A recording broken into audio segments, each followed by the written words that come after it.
Evet, sabahleyin Mırmır'ın yanına taşınan kedi herhalde kaldığı yerde duramadı. Yavrularını buradan taşıyor.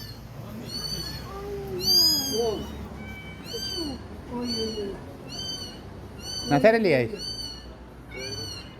Engin onu bir al eline atak oraya. Anneciğim niye? Oraya kaçın onu. Onu bir kenara koyun kartopu. Oradan bak. Onu bir al oraya koy da. Gel, al yavruyu getir. Ha ben mi alayım onu? He, al getir yuvaya koyak. Ay Allah razı olsun. Getir. Getir o yuvanın içine at. Ona değil, ay, ona değil, o birisine. Onlar, heh, tamam. İnşallah ikisi kavga et. Ha ben getirip atıplar burada. Adam bir kütük koyarlar oraya da.